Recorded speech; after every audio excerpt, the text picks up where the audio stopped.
उत्साह भी देती हैं। मैं माननीय प्रधानमंत्री श्रीमान नरेंद्र मोदी जी का धन्यवाद अदा करता हूँ, जो किसानों को हित को लेकर के स्वदेशी की भावनाओं के आधार पर वो हमारे देश का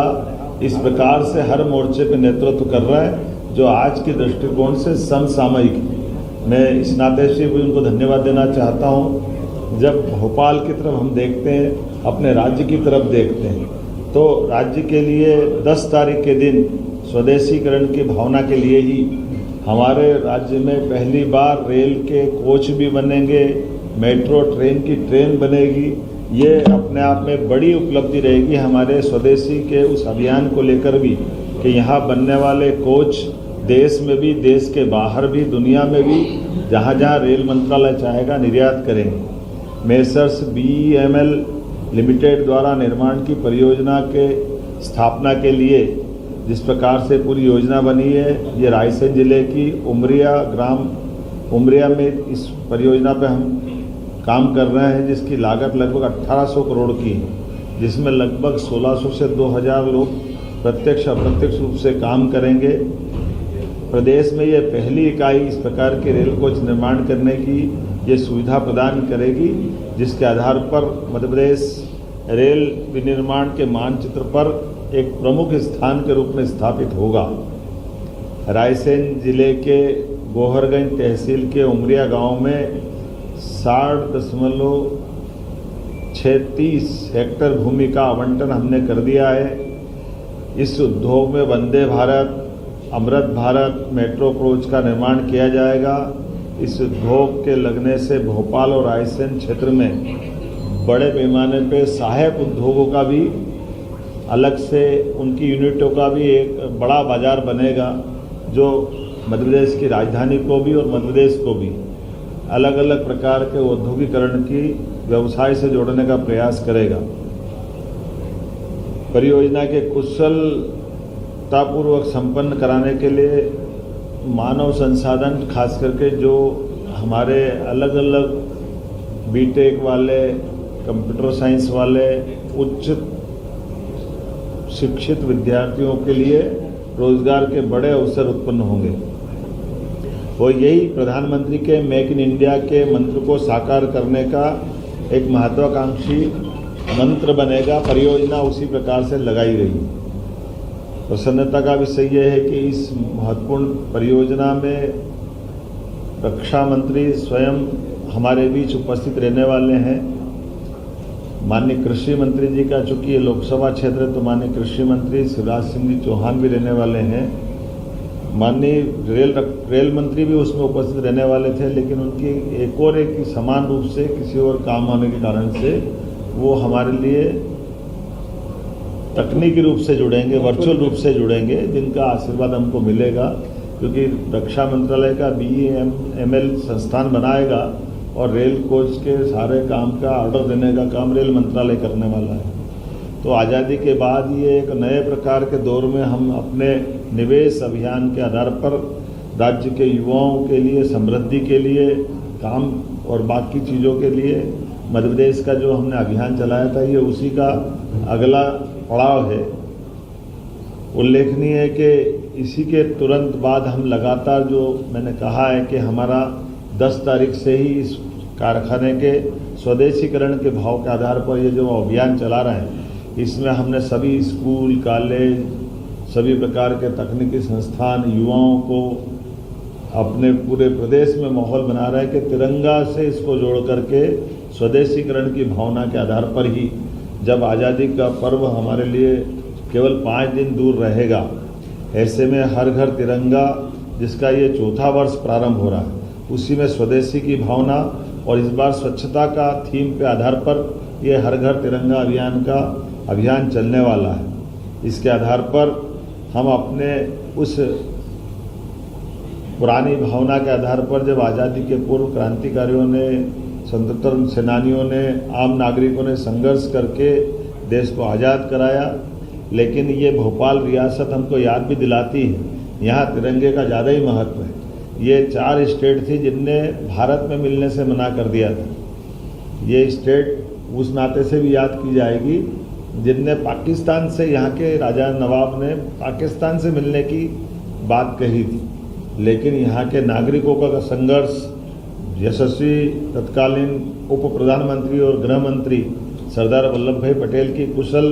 रणनीति के अंतर्गत 600 से ज़्यादा रियासतों ने स्वतः, लेकिन ये 4 रियासतों के लिए ये यहाँ के नवाब ने तो यहाँ का पैसा पाकिस्तान के स्टेट बैंक में डाल दिया था, ये कुछ आगे ही बढ़े थे। लेकिन उसके बाद भी यहाँ के नागरिकों के संघर्ष से हमारा अपना राज्य का प्रमुख राजधानी का केंद्र बना भोपाल रियासत, और रेल से भी वो इतिहास जुड़ता है जब रेल के यहाँ की नवाब तत्कालीन बेगम साहिबा ने पहली बार 40 लाख रुपए से अंग्रेज़ों को उधार दे करके रेल नेटवर्क खड़ा कराया था, जिसके आधार पर नर्मदा नदी को पार करने का रास्ता बना, जो दक्षिण भारत के लिए दिल्ली से दक्षिण का रास्ता खुला है। इसके पहले यहाँ से सीधे दक्षिण जाने के लिए कोई मार्ग नहीं था। तो ये रेल नेटवर्क हमको वो भी याद दिलाता है, इसलिए रेल को इससे जोड़ करके हमने तिरंगे की इस यात्रा को इस नाते से भी खास रूप से जोड़ा है। इस बार ये तिरंगा अभियान, जिसका पहला चरण 2 से 8 अगस्त तक होने वाला, दूसरा 9 से 12, तीसरा 13 से 15 होने वाला है। हम इस अभियान के अंतर्गत ऑपरेशन सिंदूर में भारतीय सैन्य बलों के महान वीरतापूर्ण कार्यों को स्मरण कराने, सशस्त्र और पुलिस बल को कृतज्ञता ज्ञापित करते हुए आम जन की ओर से हम इनको राखियां भेजते हुए भी अभियान चलाने का निर्णय कर रहे हैं कि मध्य प्रदेश सरकार, हमारे सभी सशस्त्र बलों, सेना और सब ने जो इसमें अपना योगदान दिया, ये हमारी राष्ट्रीय एकता के लिए भी महत्व का त्यौहार है। विद्यालय महाविद्यालय में प्रतियोगिता कराने से लेकर कई प्रकार के निर्देश जारी किए गए हैं, जिसकी जानकारी आपको विस्तृत रूप से मिलेगी। इसी आयोजन के साथ साथ हम अपने हर घर तिरंगे अभियान के आधार पर विशेष media campaign, Doordarshan, Akashvani, FM, social media, दीवार लेखन, होर्डिंग, क्विज कराना, ऐसे कई प्रकार के मेला, संस्कृति, खेल, राजनीतिकों से संबंधित प्रमुख हस्तियों के माध्यम से अपना जब झंडा वंदन करने प्रभारी मंत्री जाएंगे, तो ये इसी अभियान का एक विस्तारीकरण रूप रहेगा। जब मैं आपसे बात कर रहा हूँ तो एक जानकारी और देना चाहूँगा, ये स्वदेशी का अभियान हम यहीं ख़त्म नहीं कर रहे हैं। इसके आधार पर जैसे मेट्रोपॉलिटन सिटी का अभी निर्माण हुआ है, जिसके आधार पर भोपाल का मेट्रोपॉलिटन एक्ट बनकर के विधानसभा से पारित हुआ है, इसी प्रकार से इंदौर, उज्जैन, धार, देवास का मेट्रोपॉलिटन एक्ट दूसरा बना है। तो जो हमने कहा था कि मेट्रोपॉलिटन केवल कागज़ पे नहीं रहेंगे, इसको विकास के कारवां से उसका भागीदार बनाएंगे। तो हम भाग्यशाली हैं, यहाँ माननीय राजनाथ सिंह जी के माध्यम से रेल कोच के निर्माण का एक बड़ा लाभ मिलेगा। ऐसे इंदौर, उज्जैन, धार मेट्रोपॉलिटन के लिए 25 तारीख को माननीय प्रधानमंत्री जी स्वयं आने वाले हैं, और इसी स्वदेशीकरण की भावना के आधार पर हमारे निमाड़ और झाबुआ, मालवा के कॉटन उत्पादन वाला क्षेत्र हमारा है किसानों का। ऐसे में गारमेंट्स का, टेक्सटाइल हब का PM मित्र पार्क के माध्यम से एक बड़ी आधारशिला रखने वाले माननीय प्रधानमंत्री जी, जो लगभग 2000 करोड़ से बड़ी परियोजना, जिसमें 1 लाख से ज़्यादा लोगों को रोजगार मिलेगा,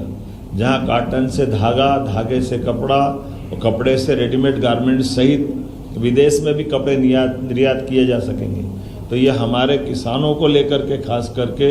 एक बड़ा पड़ाव रहेगा, जब हम अपने उत्पाद न केवल रॉ मटेरियल से उत्पाद और उत्पाद से निर्यात तक की बड़ी एक संकल्प के आधार पर अपने राज्य की समृद्धि का एक नया दरवाज़ा खोलेंगे। तो मैं आपके माध्यम से ये बधाई देना चाहता हूँ कि अभी इसी साल 25-25 में जब हमने GIS की थी, और GIS के करते करते जो कहा था कि हम अपने राज्य के अंदर लगातार उद्योग संवर्धन का, औद्योगिक इकाइयों को स्थापना का, सरकारी और गैर सरकारी सभी क्षेत्रों में जिस प्रकार से देश के अंदर हमने माहौल बनाया, विदेश से भी लोगों को आमंत्रित किया।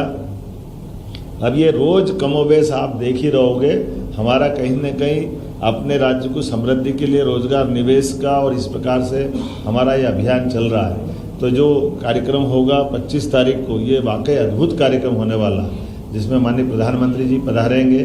और उनका दौरा हमारे लिए उद्योग निवेश की दृष्टि से बहुत महत्वपूर्ण कदम रहेगा। इसी के साथ साथ हमारे लिए और भी भविष्य के और कुछ कार्यक्रम लिए, जैसे हमारी 14 अगस्त के दिन और आज दो अपनी और महत्वपूर्ण तिथियां। अब यहाँ से निकल कर के मैं नरसिंहगढ़ में लाडली बहनों के लिए अपनी इस माह की रकम डालने वाला हूँ, जो 1250 रुपया हमारी लाडली बहनों की राशि रहेगी। साथ ही साथ रक्षाबंधन के अवसर पर 250 रुपया अतिरिक्त रूप से हमारी सारी 1,27,00,000 बहनों के खाते में अलग से देने वाले हैं। इस गिफ्ट के माध्यम से बहनें अपने लिए साड़ी खरीदे, कोई उपहार लाए, वो अपने जीवन में, क्योंकि इतनी बड़ी संख्या है तो उनको अपन बहनों को समर्पित, ये सरकार की भावना भी है। और ये एक तरह से इस सावन के महीने का हमारा बड़ा संकल्प भी दिखा रहा है। और इसी के तुरंत बाद, जब दिवाली के तुरंत बाद भाई दूज का पर्व आएगा, तो 1,500 रुपया महीना हम रेगुलर रूप से हर महीने हमारी सभी लाडली बहनों के खाते में डालना प्रारंभ कर देंगे। ये रक्षाबंधन का पर्व अपनी सभी बहनों को समर्पित रहने वाला है। और जो हमने पहले निर्णय किया था कि रक्षाबंधन के पहले 250 रुपये की राशि हम अलग से देने वाले हैं, तो ये अलग से देने का क्रम हमने राजगढ़ जिले के नरसिंहगढ़ में आज प्रारंभ किया है। मेरे साथ नरसिंहगढ़ राजगढ़ के तो हमारे माननीय मंत्री मौजूद है, नारायण सिंह जी। इनके साथ 2 कार्यक्रम है, एक रायसेन के प्रभारी भी हैं, इसलिए BEML कोच का जहां हमारा ये नया कारखाना लगने वाला है, आप उसकी व्यवस्था भी देख रहे हैं। एक गौतम टेटवाल जी जो हमारे राजगढ़ जिले के सारंगपुर तहसील के माननीय विधायक भी हैं और बड़वानी और उज्जैन के प्रभारी भी हैं। आपके माध्यम से जो मेट्रोपॉलिटन का दूसरा क्रम चालू होगा, ऐसे में आप वहाँ के मेट्रोपॉलिटन की दृष्टि से भी ये जो हमारा दूसरा कारखाने का भूमि पूजन होने वाला है, तो ये एक एक करके वो सारे रोजगार परक आज के समय के बड़े कारखाने जो मध्य प्रदेश को समृद्ध करेंगे, उस दिशा में भी हम आगे बढ़ रहे हैं। और उसी के साथ साथ एक और परिचय कराता हूँ, वक्फ बोर्ड के अध्यक्ष डॉक्टर सनवेल पटेल जी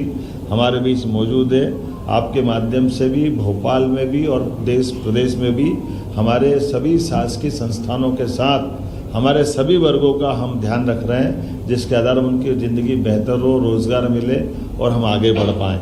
मैं आज ये शॉर्ट टाइम में आपको बुलाने के लिए, क्योंकि हमको लगा कि आज के सीमित समय में ही हमको बात करना है। आज आपसे मिलने के तुरंत बाद मैं रक्षाबंधन का त्यौहार करूँगा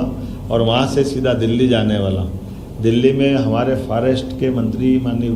भूपेंद्र यादव जी के साथ मेरी मीटिंग है। भविष्य में हमारे फॉरेस्ट के क्षेत्र में और कई प्रोजेक्ट आने वाले हैं जिस पे हम काम कर रहे हैं, और भी बाकी मंत्रियों के साथ भारत सरकार के माननीय प्रधानमंत्री श्रीमान नरेंद्र मोदी के नेतृत्व में जो डबल इंजन की सरकार चल रही है, ये लगातार ऐसे विकास के एक के बाद एक सौगातें देती जाएगी। मेरी अपनी ओर से आप सबको भी बधाई।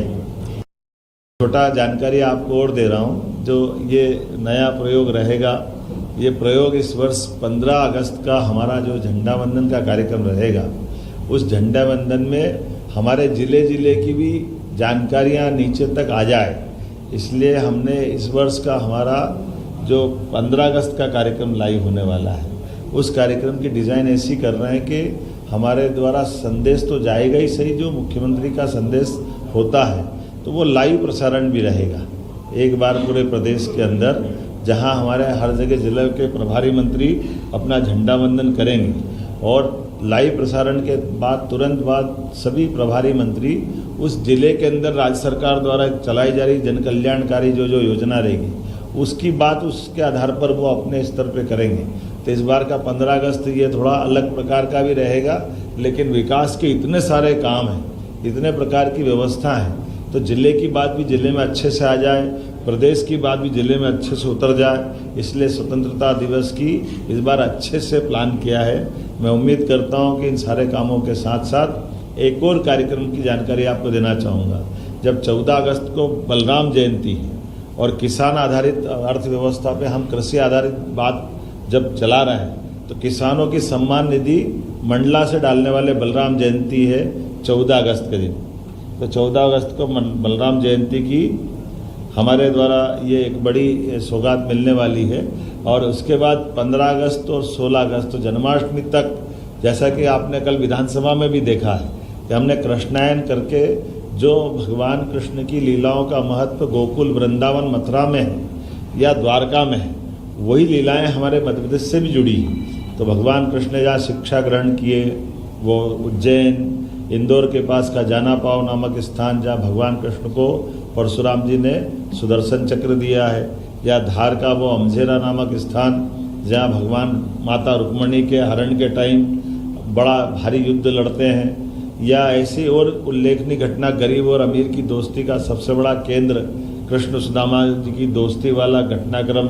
जो महितपुर तहसील के नारायण नामक स्थान पर होता है। ऐसे स्थानों को हम तीर्थ भी बनाने वाले हैं और भगवान कृष्ण की लीलाओं के माध्यम से जन्माष्टमी को इनसे भी जोड़ने वाले हैं, ताकि भगवान कृष्ण के अनुयायी बड़ी संख्या में देश भर में है, प्रदेश में है। तो वो जो गोकुल वृंदावन मथुरा का महत्व है, द्वारका का महत्व है, वो हमारे प्रदेश के साथ भी है। तो धार्मिक पर्यटन को लेकर भी ये एक बड़ा एक अभियान हमारा चलने वाला है। बोलने के लिए तो बहुत कुछ है, लेकिन मैं मान के चलता हूँ कि आज के अवसर पर इतना कहना पर्याप्त है। मेरी अपनी ओर से एक बार फिर आप सबका अभिनंदन, बधाई।